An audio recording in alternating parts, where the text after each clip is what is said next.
कुंडली में यदि कहते हैं कि लग्न का स्वामी लग्न में बैठ जाए या फिर राशि का स्वामी राशि में बैठ जाए तो उससे शुभ कुछ भी नहीं है।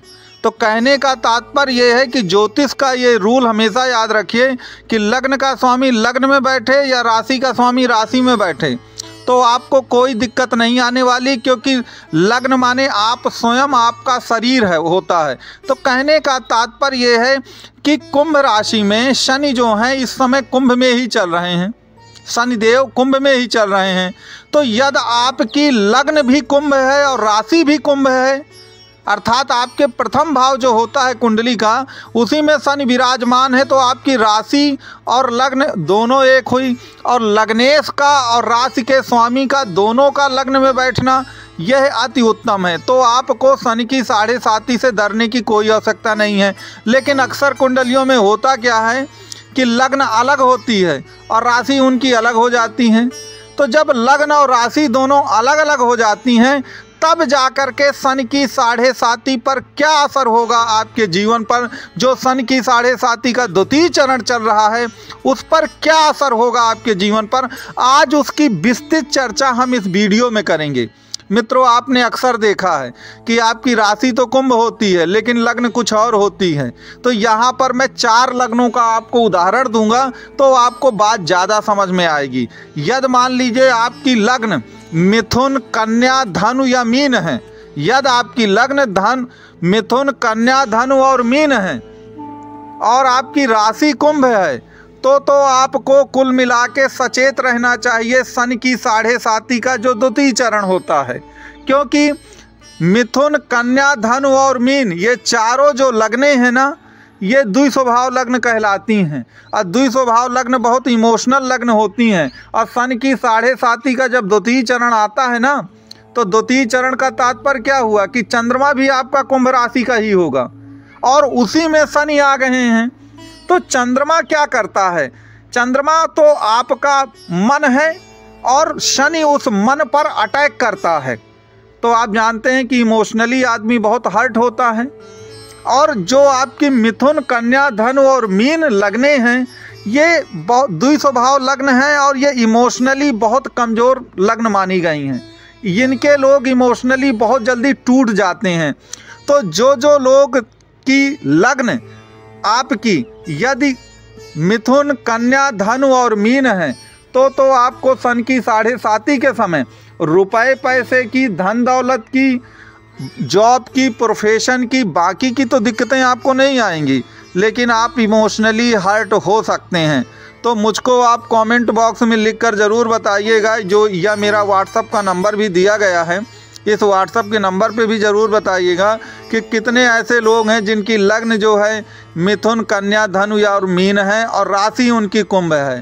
तो उनको केवल एक बात याद रखना है कि उनके जॉब में, प्रोफेशन में, व्यापार में कोई दिक्कत नहीं आने वाली शनि की 7.5 का जो सेकंड चरण चल रहा है कुंभ राशि में। लेकिन इमोशनली वो हर्ट हो सकते हैं।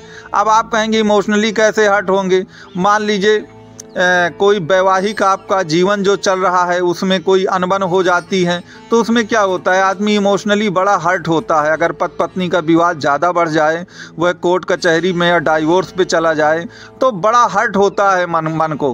तो इस तरह के जो इमोशनली हर्ट हैं, या आपका लड़का लड़की आपकी इजाज़त के बगैर ही कुछ ऐसे काम कर जाए जो आपको लगे कि समाज में हमारे लिए अच्छा नहीं है, तो यह डिग्निटी और एक प्रकार से आपके मन को बहुत चोट पहुंचाते हैं।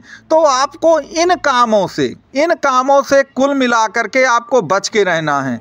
तीसरा, जो भी लोग अपनी उम्र के जवानी में चल रहे हैं वो इमोशनली सबसे ज़्यादा हर्ट कब होते हैं, जब वो किसी से दिल लगाते हैं और दिल टूट जाता है तब वो इमोशनली बहुत तेज़ी से हर्ट होते हैं। तो आपको इस चीज़ का याद रखना है कि शनि की 7.5 के सेकंड चरण में, द्वितीय चरण में आपको इन चीज़ों से बच के रहना है। अगर आप इन चीज़ों से बच के रहेंगे तो आपको कोई दिक्कत नहीं आएगी, और अगर आप इनसे बच के नहीं रहेंगे तो फिर कुल मिलाकर के आपको दिक्कतें फेस करनी पड़ सकती हैं। इस बात का याद रखिए।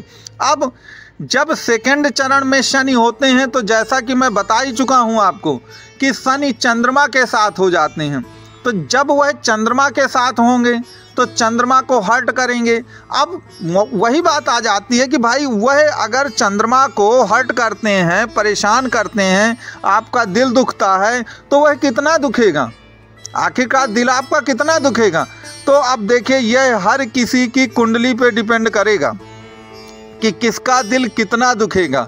अगर चंद्रमा के साथ बृहस्पति हैं या चंद्रमा के साथ मंगल हैं या मंगल या चंद्रमा की उन पर मंगल की या गुरु की चंद्रमा पर दृष्टि है, तो याद रखिए चंद्रमा को कुछ ताकत प्रदान है। तो चंद्रमा को अगर कुछ ताकत प्रदान है तो आप उतना हर्ट नहीं होंगे। लेकिन अगर चंद्रमा पता चला कि राहु और केतु से दृष्ट है या काल सर्प योग में फंस गई है तो फिर वहाँ पर दिक्कतें आपकी ज़्यादा बढ़ सकती हैं। इस बात को याद रखिए। चंद्रमा के कमज़ोर होने से जो भी कुंभ राशि या कुंभ लग्न के लोग होते हैं, उनका जो एक प्रकार से छठवां भाव पर चंद्रमा की राशि भी आती है जो कि कर्क होती है। छठवां भाव रोग दरिद्र दुश्मनों का होता है। तो फिर आदमी रोग दरिद्र से क्या होता है, पैसे की तो उसमें हानि हो ही जाती है, आदमी इमोशनली भी बड़ा हर्ट होता है। तो इस चीज़ को याद रखना है कि सन की 7.5 का जब सेकंड चरण की हम बात करते हैं तो आप अपनी कुंडली में चंद्रमा की पोजीशन को देख लीजिए, क्योंकि शनि तो अपनी ही राशि में है, तो अपनी ही राशि में और वो भी मूल त्रिकोण राशि में, तो अपनी राशि को और वो भी मूल त्रिकोण राशि को कोई भी ग्रह खराब नहीं करेगा।